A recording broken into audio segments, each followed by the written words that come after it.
You're listening to The Social Workers on WCDB Albany.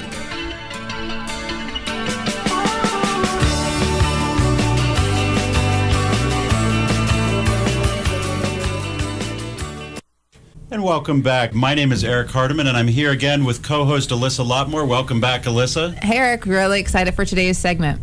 We are here. If you just tuned in, this is the Social Workers live radio talk show. We are live in studio as often as we can be, Thursday mornings, 10 a.m. Sometimes we have pre-recorded segments. We have a variety of guests talking about social work issues, social work-related issues, and even topics far afield from social work that might have relevance to social work. And we also have a podcast now, so you can, if you can't listen to us live at 10 a.m. on Thursday mornings, you can listen to us anytime. Anywhere. You can listen in your car, you can listen on your phone, you can download our episodes, and we're really excited. Alyssa's been wonderful about helping bring us into the future with technology, which is also an important topic for social workers, how they embrace technology. So, just as an aside. So I'm really excited to be able to introduce our guest today. We have with us here live in the studio Samantha Howell. Samantha is the Executive Director of the New York State Chapter of the National Association of Social Workers, also known by its acronym NASW. She has worked in public interest for more than a decade and in the pro bono arena since her law school days. Most recently, she was the Director of Pro Bono and Outreach at Prisoners Legal Services of New York, where she developed and managed the nation's only pro bono program charged exclusively with working on civil issues for incarcerated New Yorkers. She co-founded the Center for Community Insight, which provides poverty simulations and training consultation services, and also serves as a facilitator and as a member of the board of directors. She's a graduate of the Whitman College with a Bachelor of Arts in Political Sociology. She obtained her JD from the Albany Law School in 2010, and she's admitted to practice in New York State and the Southern District Federal Courts of New York. Samantha, welcome to the Social Workers and welcome to WCDB. Thank you. It's good to be here. We're excited to have you. So we have a big event coming up on Tuesday, which you're going to be talking about today, and it's the Social Work Legislative Education and Advocacy Day. Yes. And what I love about this is so many times when I talk to individuals, even sometimes just people who are interested in becoming a social worker and they're maybe in school as an undergrad, they don't know, they think it's all a lot about clinical. They don't really understand this more macro or legislative advocacy piece. And this is what Lead Day, it's really a time that social workers and students can come together and talk about different topics and go to their legislative. So I really want you to begin with my first question is, what is Lead Day and why is it important? Yeah, so LEAD is, as you said, Legislative Education and Advocacy Day. And really it is an opportunity for social work students in particular, but social workers generally, to come to the Capitol and have an opportunity to speak with their legislators. And for any type of student, social work or other, clinical or other, it is important to learn to develop those advocacy skills. And this is one of those first opportunities to really put it into practice. Coming from a legal background, one of the things that I think is the most important obligation we have as humans, as citizens, is to utilize our skills in whatever field we are in to advocate for ourselves and the people we work with. Be that in the law, in social work, biochemistry, whatever it is, we have skills. And particularly in some of the social services fields, human services fields, we are equipped with uniquely designed and developed skills around advocacy. Social work is one of those fields. Part of what you do as a clinician or as a macro social worker is advocate for your client, be it in an individual session or on a broader scale. And LEAD is one of those opportunities as early as a BSW where you can really put those skills into practice and flex your muscles a little bit. Yeah, and it's interesting. I mean, when I think about social work, you mentioned clinicians and macro level social workers. A lot of social workers are people who are doers. They get things done, and they tend to get in the trenches and be very work-oriented, and maybe don't always emerge from that work to talk about that work and articulate it and engage in advocacy because they're so busy getting the job done. So, I'm curious to hear your thoughts a little bit on how social workers can maybe bridge that gap a little bit and learn how to advocate for causes, for the profession, for populations and communities with which they work?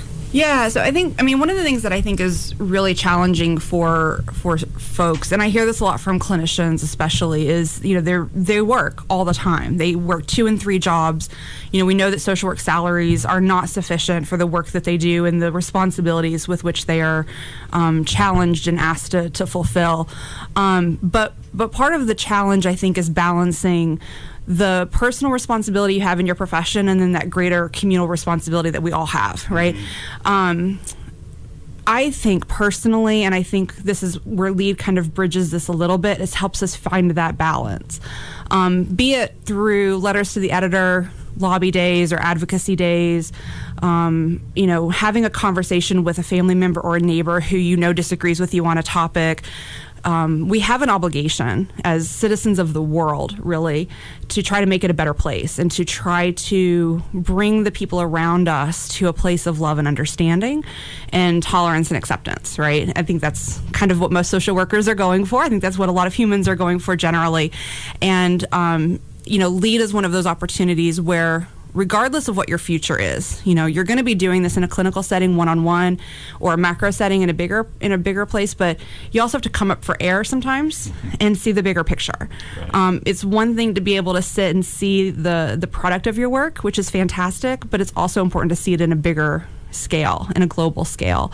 And I think all of us are looking for that sense of fulfillment in our work and in our lives, and so finding ways to do that both personally on sort of a micro level, on a macro level, and a meso level, I think that gives us the greatest impact and the greatest way to see our impact in the world. Great. So if you've just tuned in, we're talking with Samantha Howell, the Executive Director of the New York State Chapter of NASW, the National Association of Social Workers. And when you mentioned LEAD, you're talking about Legislative Education and Advocacy Day. Can you give us a little bit of the history of LEAD and how it was developed? I can sure try. I'm still pretty new here. I've only been here for about 15 months.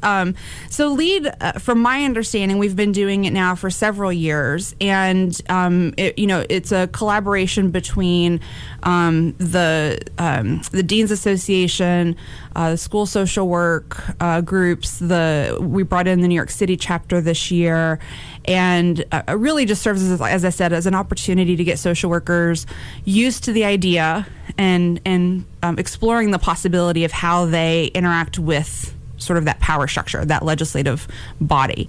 We have, again, from my understanding historically, at least over the last several years, have picked a social justice issue as well as sort of a fiscal component issue.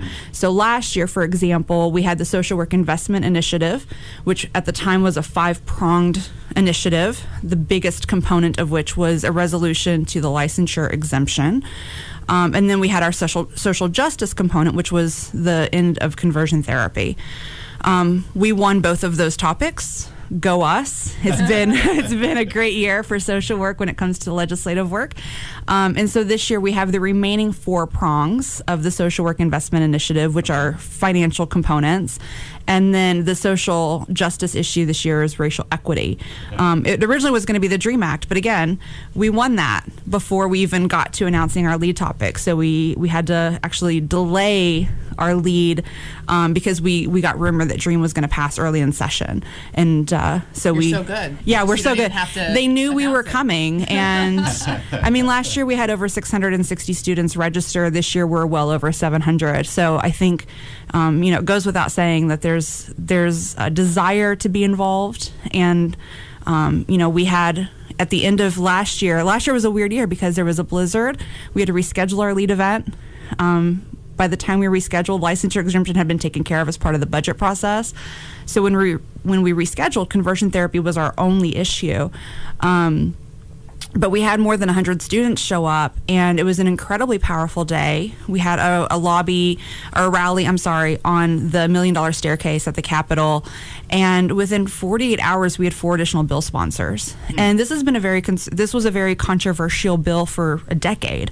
And when the vote came down this year between the Assembly and the Senate, I believe only 7 people voted against it, or 10 people voted against it between both houses. That's amazing. And our lobbyist said legislators told her it was because of the outpouring of support from postcard writing, call-in days, our lobby day. It was the work that social workers did, that we did, putting into that support of that bill, that was able to bring so many of the Republican senators and Assembly people over to our side. Right. Now, one of the things that I always follow is I follow the NASW and NASW-New York chapter on Twitter a lot, and it's hashtag Elevate Social Work. A lot of the things that you're talking about, because that's the Social Work Month theme, is to elevate social work. And how does that tie into what we're trying to do for our profession? I mean, I've seen a lot of the infographics about the salary that social workers are making compared to other professions, and how it's all the work that we're doing and all of the things, it's not really adding up. So can you give us a little bit about maybe how the Social Work Month theme might tie into our advocacy and just what it really means to elevate our profession and elevate social work? Absolutely. So Elevate Social Work is the National NASW Social Work Month theme. And we actually are really excited about it because our conference theme for June is Empower Up. So it ties in really well with that empowerment theme.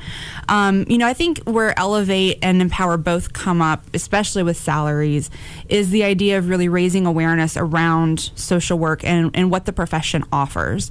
And this comes up right now. This is coming up in many different avenues. And one of the biggest avenues is the social work licensure exemption. It goes back, 18 years, and I don't know how exciting this is for your listeners, but it's really important when it comes to salary. When social work became a licensed profession in 2002, several state agencies basically said, we can't comply. We need time. What you're asking us to do to hire social workers for these positions is too onerous, it's too expensive, we can't do it. So the state gave them an exemption for a period of time. It continued for 16 years.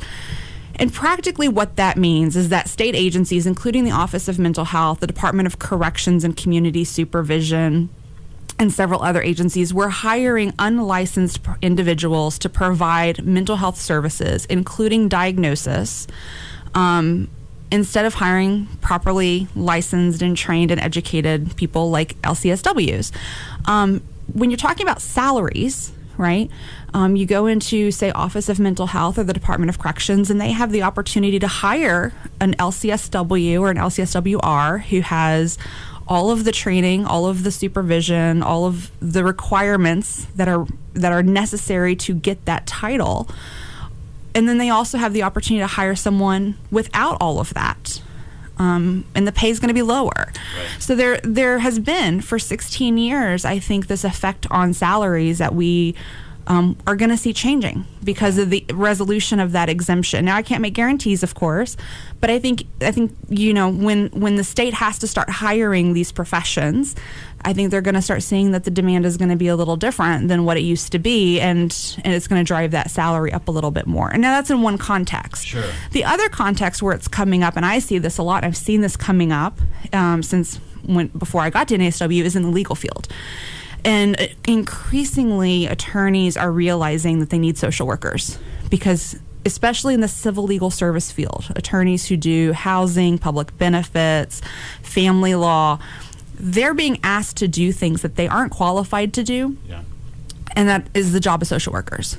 And when you look at places like New York City, Cleveland, San Diego, San Francisco, big cities, they are integrating huge social work departments into their legal firms and offices. The Brooklyn Defenders and the Bronx Defenders, which offer the public defense services for those boroughs, have over 20, I think between 20 and 50 social workers on staff that work with their clients, but also with their attorneys, because it can be very traumatic work.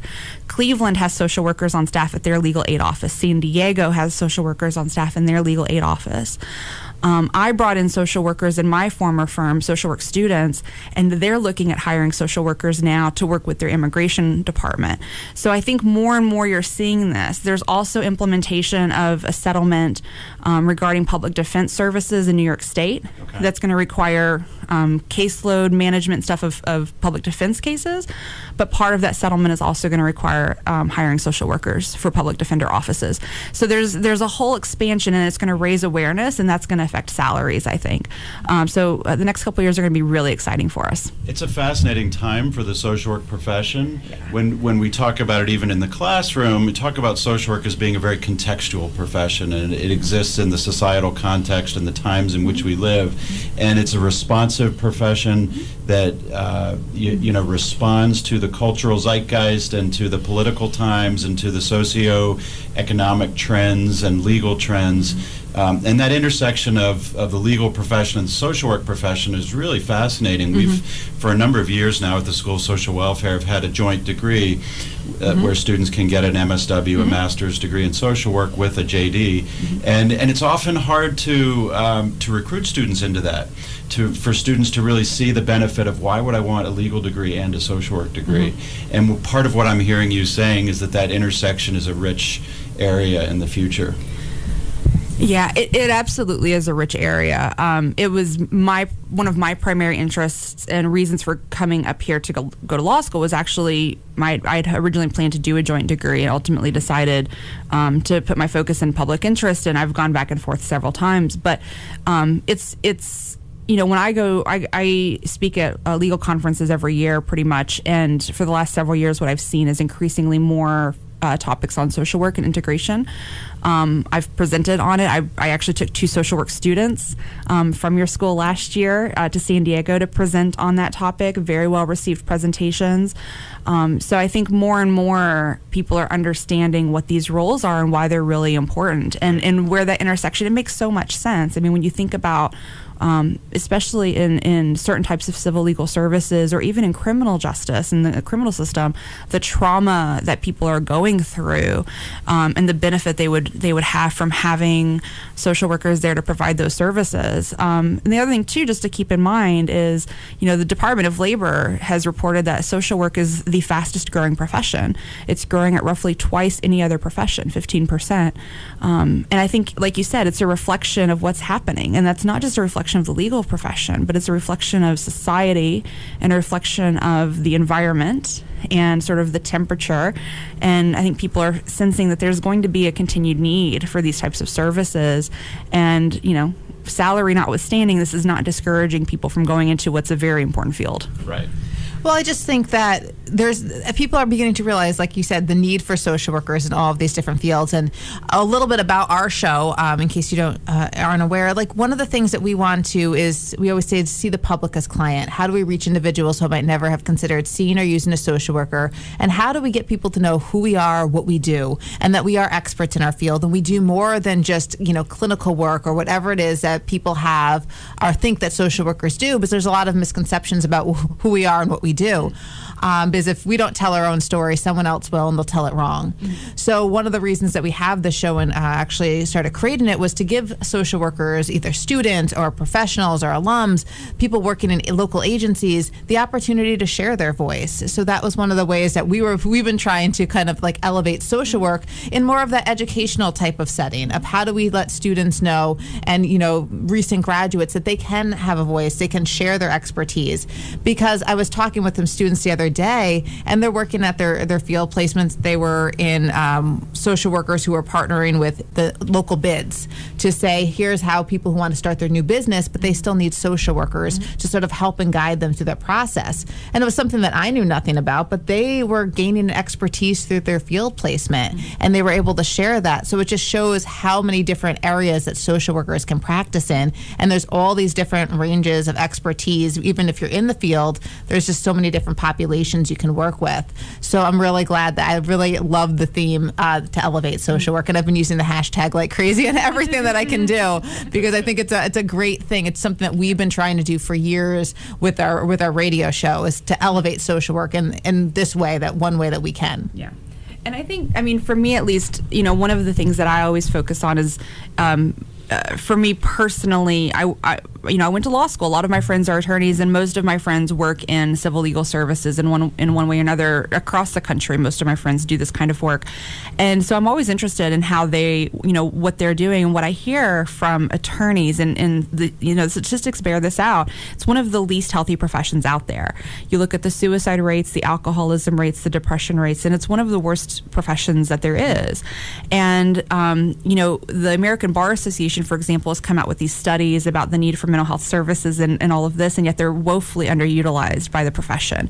Dentistry, for some reason, I think is has the highest suicide rate, highest depression rate of all the professions. Woefully underutilized mental health services for dentists, right?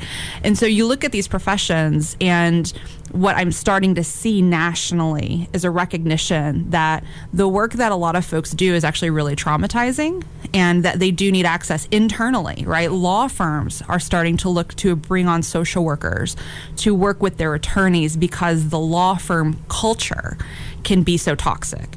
And so I think there's a recognition in different fields, in medical, social work, like there's one part of it that is the working with the client, and then there's another part that's working sort of clinically, but from an institutional perspective, right. To make sure that the entire institution is healthy. So that's a really interesting thing. But then there's also this macro component, which is creating healthy environments. And so looking from a top-down structure, how you create new models, how you create new systems that promote health and these different benefits. So it's a really exciting time to see these integrations, and I see it again when I talk to folks literally from Washington State, I should say, to Virginia.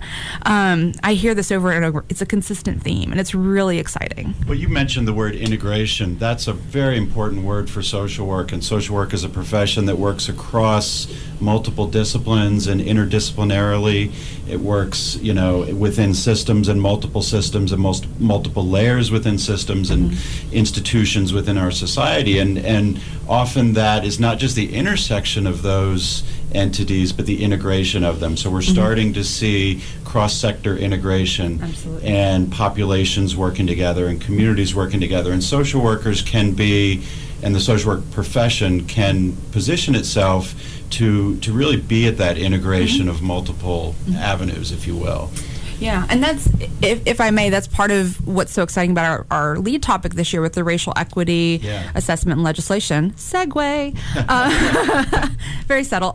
But part of this idea again is, you have legislators, and their job is to pass bills, and they do that pretty well. They pass a lot of laws, but they're not always great at seeing what the consequences of those laws are. And so part of the great thing about the Racial Equity Assessment and Legislation Bill is that it recognizes that sometimes laws have unintended consequences. Sometimes they're quite intended and they're negative, but a lot of times laws have unintended consequences, and that we have to take a perspective. And that's a very social work thing to do, right? Is to demand that our legislators have a more global perspective and have a more holistic perspective of the steps that they're taking in passing this legislation.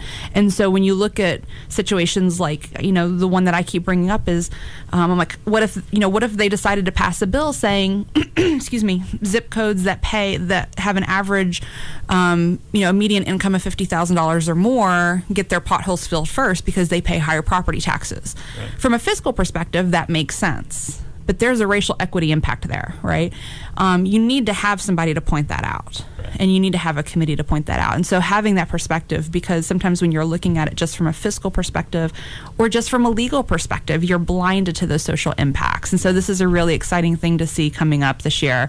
And we're pretty hopeful that it's going to be successful. So speaking of segues, I want to bring us back to Lead Day, which is next Tuesday, the Social Work Legislative Education and Advocacy Day. I often think about, we talk at the School of Social Welfare here at UAlbany about what makes us unique as a school, and one of the many things I believe that makes us unique is our location. Being located, and really the University at Albany, being located here in the capital of New York State, having access to legislators, having access to the Capitol building, to state offices, to, this is really the hub. This is New York City, many people would say, is the center of New York State. We like to think of Albany as really being the hub where things get done. We are. I agree with you, Eric. And we are. And it affords our students a chance to really learn about how to engage how to make a difference, how to impact policy. So I really see Tuesday, the LEAD Day, as an opportunity for students to learn in a very hands-on way how they can impact policy. Absolutely. And I would say to anybody listening now or later, register, show up.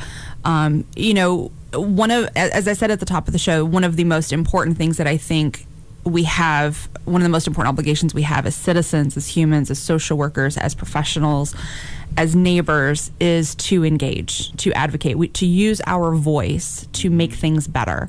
And it's one thing to do that sitting in a room with a client. It's one thing to do that sitting in a room developing policy. It's another thing to go and have a face-to-face with the person who's going to be revising that policy.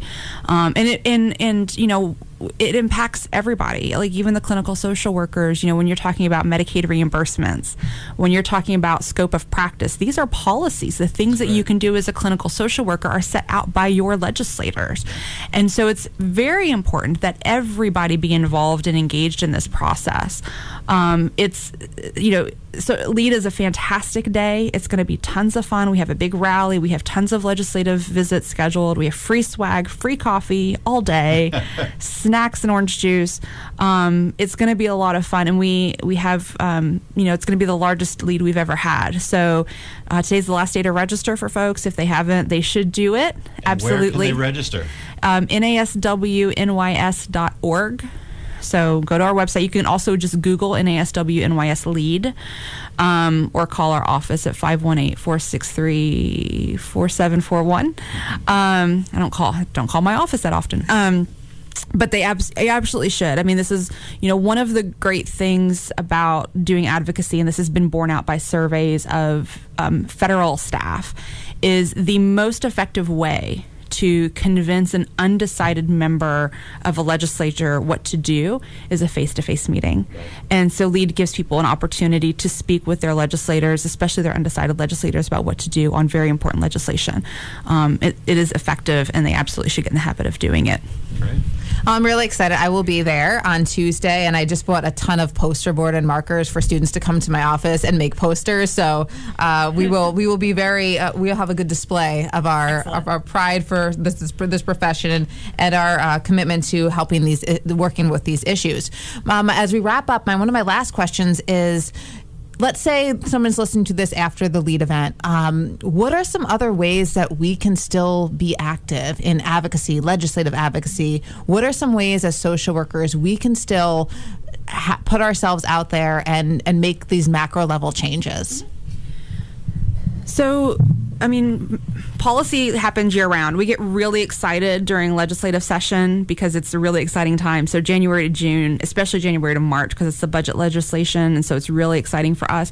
But legislation happens year round. So if you are listening to this after Tuesday, or you just absolutely can't make it, letters to the editor, letters to your representatives, meet your representatives at their district office. Just try to set up a meeting with them if you're here in Albany, go to their Albany office. The first thing to do is face-to-face meetings. If you can't do that, call. If you can't do that, email. Do not fax. They hate that. But try to set up face-to-face meetings. Get on a first-name basis with your legislator. You should know who they are. I live in a Breslin, Fahey, Tonko district. I know all of my representatives by name. They know most of me by face. And I think that's important. Look at running for office. Be that local or other. And it could be anything small. Look at your library boards, your local school boards, your local water district boards. You can run for policy for office and influence policy that has really big impact in your communities. Do postcard writing campaigns. Some people do like sign and sips where they have wine and write postcards to their legislators with a bunch of friends. Come up with ways. It's really easy to get involved. You have to actually try pretty hard not to. It's really easy. The easiest way is letters to the editor. But I was actually just at Mercy College yesterday, and a student asked a very similar question, like, how do we do this? How do you do advocacy? And, my advice basically is, the one thing that we all have are our words, our voice. And for me, my experience coming from Kentucky, coming from the South, is that when I've come across adversity, when I've come across people who disagree with me, who have fundamentally different worldviews, the most effective way for me to make change is to sit and have a conversation. And so do that with your legislator, do that with your news editor, do that with the paper, think about how you can use your voice to change minds, and then do that. And there's a lot of different ways to do that, but at the end of the day, use your voice and find a way to use that in a way that's effective. So speaking of voice, if you just turned in, you're wondering who you've been listening to, this is Samantha Howell, the Executive Director of the New York State Chapter of the National Association of Social Workers. And Alyssa and I have been interviewing Samantha about the Social Work Legislative Education and Advocacy Day, also known as LEAD Day, which is next Tuesday.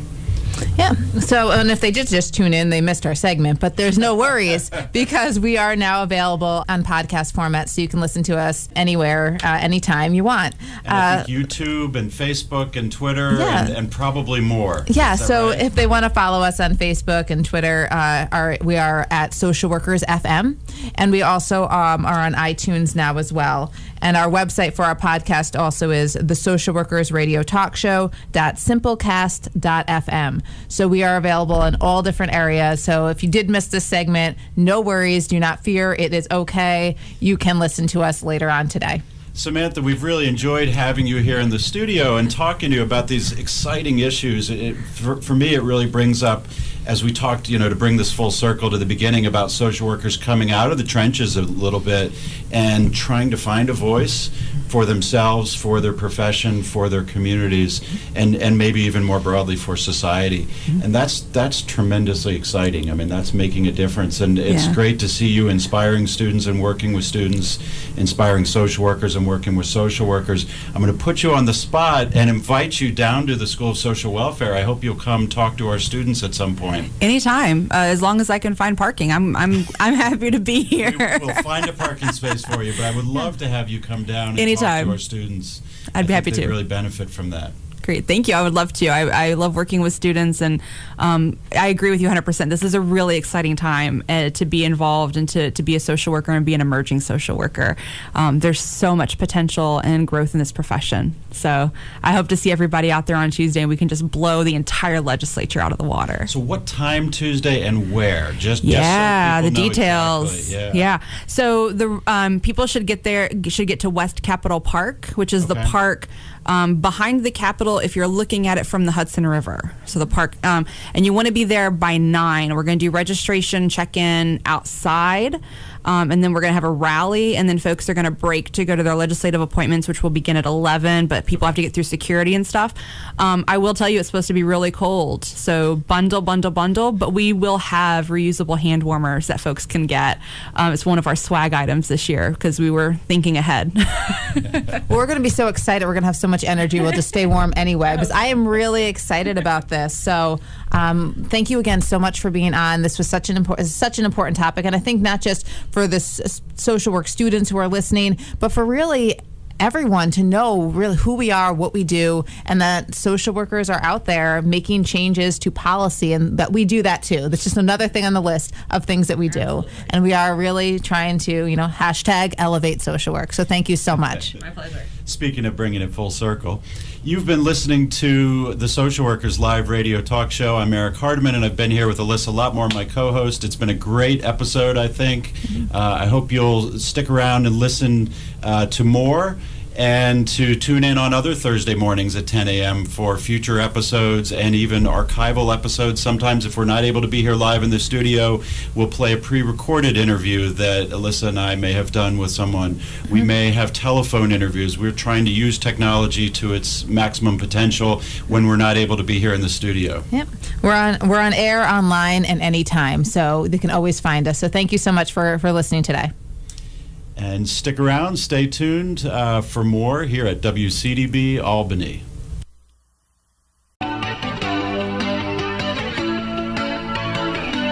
You're listening to The Social Workers on WCDB Albany.